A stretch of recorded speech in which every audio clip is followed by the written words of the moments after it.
अहिल्यानगर आणि पुणे जिल्ह्यात गेल्या काही दिवसांपासून शेळ्या बोकड चोरीच्या घटना सातत्यानं घडत असल्याचं पाहायला मिळतंय. शेळ्या चोरी करणारे संशयित चारचाकी वाहनातून केडगाव बायपास परिसरात येणार असल्याची गोपनीय माहिती अहिल्यानगर स्थानिक गुन्हे शाखेला 2 दिवसापूर्वी मिळाली होती. मिळालेल्या माहितीनुसार पोलिसांनी सापळा रचून 4 संशयितांना ताब्यात घेतलंय. ओंकार परवार, शहाबाद कुरेशी, सक्षम भोर, अरबाज कुरेशी असं पोलिसांनी ताब्यात घेतलेल्या 4 संशयितांचं नाव आहे.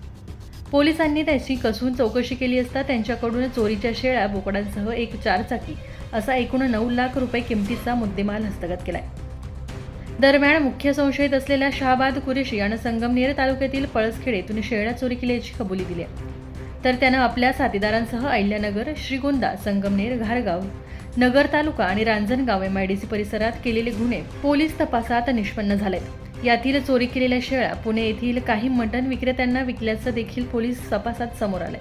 लोणी काळभोर येथील मटण विक्रेता इरफान कुरेशी यानं चोरीच्या शेळ्यांची कत्तल करून विक्री केल्याची देखील कबुली दिली आहे. पोलिसांनी त्याच्याकडून 50,000 रुपये जप्त केले. तर फैजल कुरेशी, सिराज कुरेशी, शाहिद कुरेशी, रजा शेख हे संशयित सध्या फरार असून त्यांचा शोध पोलीस घेत आहेत. स्थानिक गुन्हे शाखेने केलेल्या कारवाईमुळे संगमनेर आणि नगर तालुक्यांसह बेलवंडी, घारगाव, श्रीगोंदा आणि रांजणगाव MIDC पोलीस ठाण्यात दाखल असलेले शेळी चोरीचे 12 गुन्हे उघडकीस आले. संशयितांविरोधात संगमनेर तालुका पोलीस ठाण्यात गुन्हा दाखल करण्यात आला असून पुढील कारवाईसाठी त्यांना संगमनेर पोलिसांच्या ताब्यात देण्यात आले.